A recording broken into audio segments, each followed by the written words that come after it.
that I wanted to get your guys' thoughts on this because I see some real imbalances in some of these. Well, the thing is with those, don't be shocked because all of the reporters I've been seeing have been saying there's already been a few different variations that have been thrown out, and there's already those are the ones outside of the Canadian division. All the rest of them are probably going to be subject to change for a little while, because the Canadian division is the one where they're all in Canada. They have to. Yeah, there's That's only the one we know.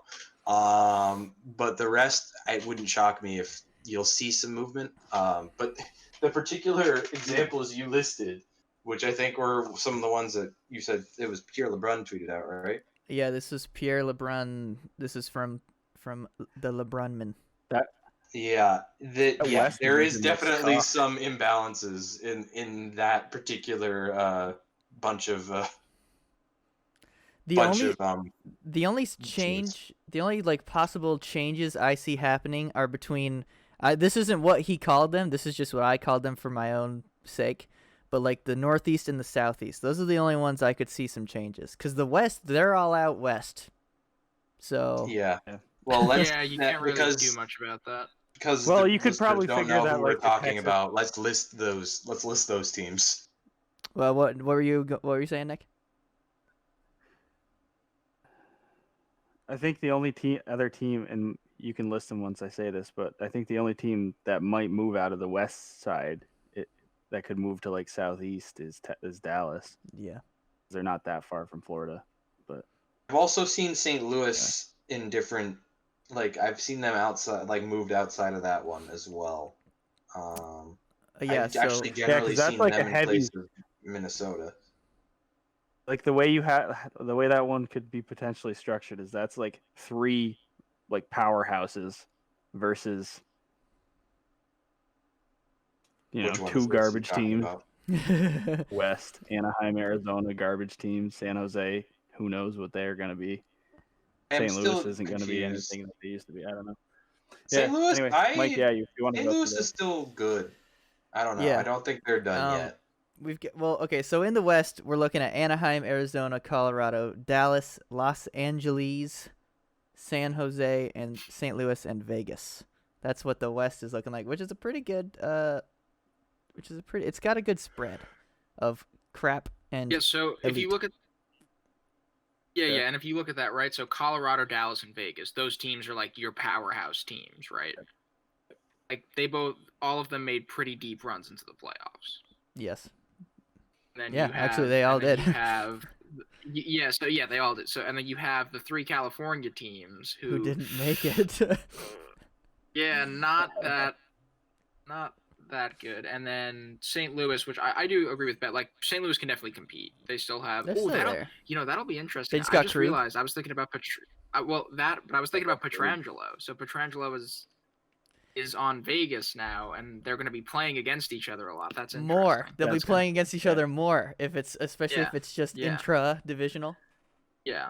But I feel like that's pretty. That's pretty balanced, right? So 3 teams that are NHL caliber teams, but lower tier, right? And then you have your 3 powerhouses. So that's okay for a division, honestly. Just of note, these divisions are actually the same ones that the Athletic reported on the 9th coming out of the NHL. So they are fairly recent. Okay. So these are probably likely. The real imbalance I see is in Tampa's division. It's Southeast. Rough. In that division, we're looking at Carolina, Columbus, Detroit, Chicago, Florida, Minnesota, Nashville, and Tampa. None of those teams, with the possible exception of Carolina, maybe Columbus. Columbus seems to have their number, I guess. Yeah. But apart from that, it's Tampa just a tough time. Apart from that, it's just going to be a slaughtering. Yeah, I think Tampa would eat a regular season. If we go on the assumption it is intra-division again for everything, Tampa's going to eat that division alive. I don't know. You know what that's going to do, though? You can go 56-0 in that division. You know what that's going to do? They actually have a chance of that. But what that's going to do is it's going to do the same thing as the 2018-2019 season. They're going to breeze through the regular season, and then they're going to shit the bed when it comes to the playoffs, when they actually have to play a good team. That's what's going to happen. Hey, I you want mark to my stop words. complaining. I want them to repeat. Oh, that's an interesting take. That's an interesting take. Yeah. Well, I mean, look what Hey, happened. but while we're talking about this, if Detroit's sitting in that division, and if somehow they can still stammer away from Tampa, it would make them look a lot that's better. a big that if. could That's a really, really big if. that could be spicy right there. I mean, even if you add a Steven Stamkos to Detroit, it's just It's not gonna. it's just still ass not good. with That's like Steven Stamkos. that's like polishing a turd. Like, what's the point? I say all of this, but like the biggest W out of this divisional realignment is that the Canadians don't have to play the Red Wings, which is the weirdest thing. But they Why? have done nothing but lose against the Red Wings the last couple of years. I think they went 0-4 against the Red Wings last season. That's pretty bad. I'm a little depressed. Yeah. Though.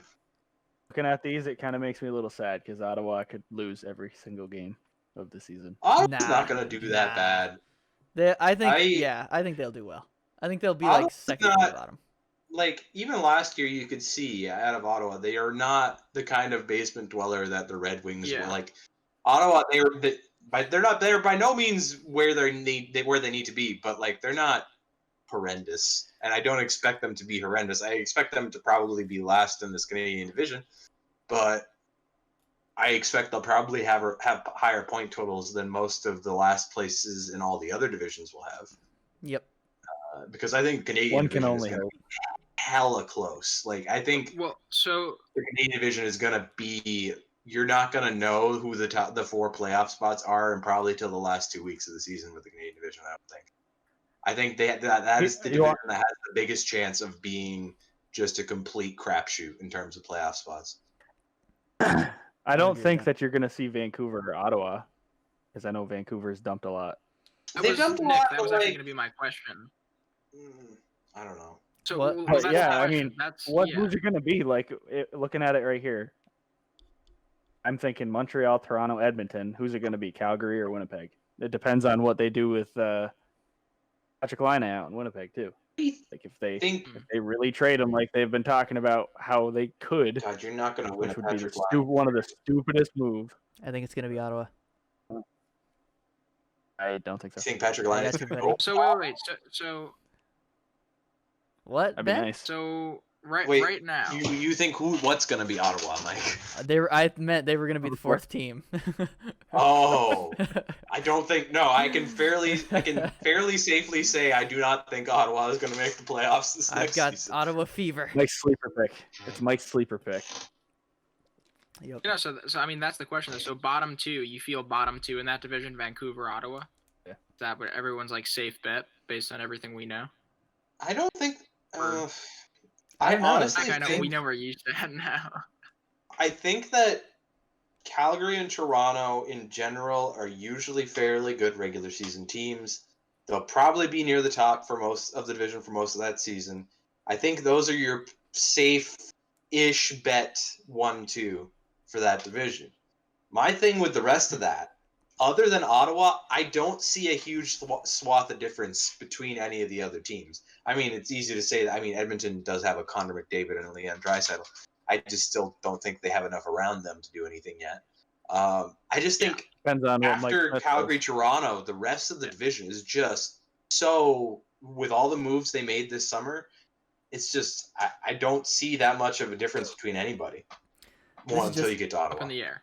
This is just on paper too. I mean, like- Vancouver didn't do anything. Or not Vancouver, sorry. Winnipeg didn't do anything. I don't think they made Yeah, a but move. they were also just friggin' decimated by injuries last year, and they also lost. Did they finally shore up their D a little bit? Because I know they lost like half their D core right before last Oh season. yeah. Yeah, I remember their decor at one point was like it's like 4 players that I'd never even heard of before. Okay, so And they then, got like, Josh Neil Pionk or Morrissey. something. Oh, the guy they brought in was Dylan DeMello, who came from your boys, I believe, right, Nick? Dylan DeMello, he was a center, was he not? Yeah, I think so. Yep. And he's a useful little player. Like he's not he's not like world beater, but like he's gonna help that He's blue a division line. beater. You got Josh Morrissey, Dylan DeMello, Neil Pionk, Nathan Beaulieu. Really, he's still around. I mean, it's not world beating decor, but like they're not basically just throwing a team of AHLers on the ice like they were often Yeah. at the beginning of last season, where they were just Bring back Dustin Byfuglien. screwed. Yeah, when Dustin Byfuglien wasn't coming back. Dang. So yeah, they should be in a fine spot. They also brought back Paul Stastny. They got him back. They snagged him Oh, yeah. from He's Vegas. a billion years old. He's a good player. Yeah. He's a good face-off man, right? Good two-way guy. Yeah. I don't know. This could be interesting. Oh, This could be interesting, boys. It's definitely gonna be interesting. So We wait, talk real about quick. the Northeast. How do you guys feel? Yeah, the Northeast. Because I'm, as an Islanders fan, oh my God, all these teams we got to play against: Philly, Boston, Washington, the Young Ranger team with freaking Lafreniere now. Yeah, Ben, you talk Buffalo about with Taylor Hall. I mean, like, Ben, you I'm talk about the like, Canadian division being close. Look at that this is gonna freaking be division. yeah. Yeah, the Islanders are going to be playing like playoff tier hockey, like especially like for most of that those Thing divisional is- games. There are two The teams. thing I is, put Pittsburgh is ass. Pittsburgh. But- Pittsburgh? but Pittsburgh is also Pittsburgh, and like You- when they you play played- the Islanders or the Rangers, The Canadians played Matt Murray Pittsburgh, who was clearly on the downslope.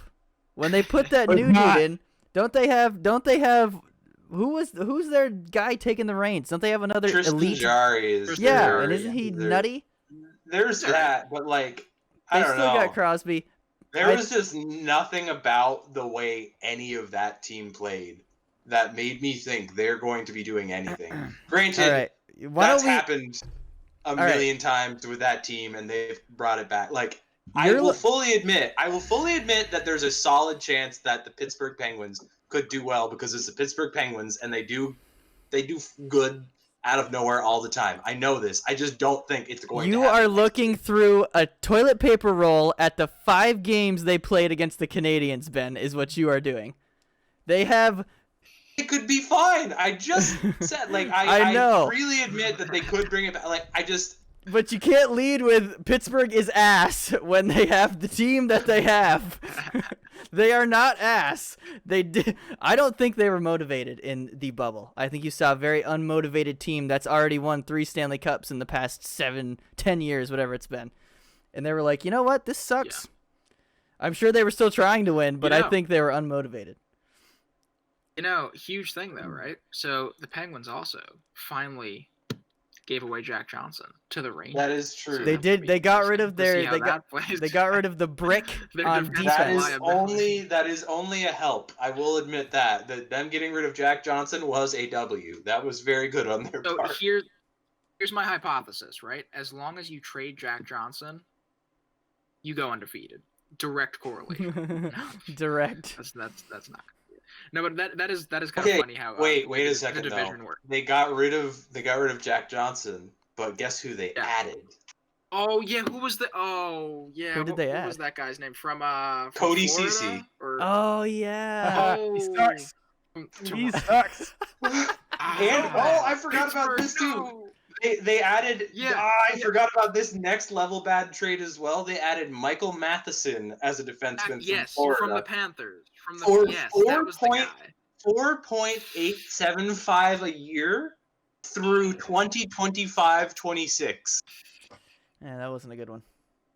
Okay, all right. You know what? Ooh. I'm rethinking this whole Pittsburgh thing now. Here's Also, something, the though. Rangers Oh. are the ones who got Johnson, right, Eric? That's what you said. Yes. Yeah. And So that's the it. Rangers. So the Rangers got a little Rangers- less.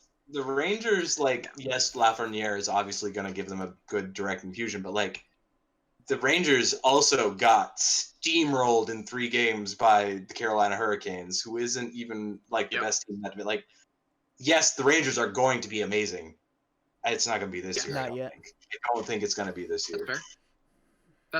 That's fair. So does anybody know if Tuukka's coming back? He's As far as planning I on know, coming back yeah. to play Yeah, this yeah, year? he'll be back. He just So- he was. So there was here's the family thing with issues or whatever. Boston that's like Boston was on track before the pandemic. They were killing it like record wise. Like they were having one of their best seasons in a long, long time. Now they President's lost Trophy, yeah. Krug. They didn't even fill his spot. So they're in a spot where they just lost the That's number true. one defenseman, and they're filling it with what Charlie McAvoy, is that his name? McAvoy's, Yeah. Yeah, McAvoy's. he's the step up. Yeah, I mean, See, I wouldn't say he's like a slouch it by wouldn't any shock means. me. But yeah. It wouldn't shock me. There was like a time 3 or 4 years ago where everybody was like, the Bruins, it's about to be their downswing because like they were coming off of that time they lost to the Habs in 2014 in the second round, and then they had like just a couple real rough years in the draft, and like there was a few years there where it was looking like Chara was going to be gone, and everybody was saying, I think this is their downslope. I think this is actually when that's going to happen, is right now. I think it's the beginning of going down because is Zdeno Chara even? Yeah, he's not even signed right now. He's and not I don't signed even, yet. Nope. Where is that at? I don't know. I haven't even really heard that much about it. I haven't been. All their guys are getting older, and Bergeron's not any younger. And Yeah, Patrice Bergeron cannot be Patrice Bergeron forever. what's his nuts there? Oh, Marchand. You know, he's still pretty good, but he's not getting any younger either. But besides those guys, their core guys that they've had for the last 10 years, they haven't really done a whole lot to like make like those. They don't have anybody young besides McAvoy that's like, name worthy. The other thing with Pasternak's only like 25. I forgot about him.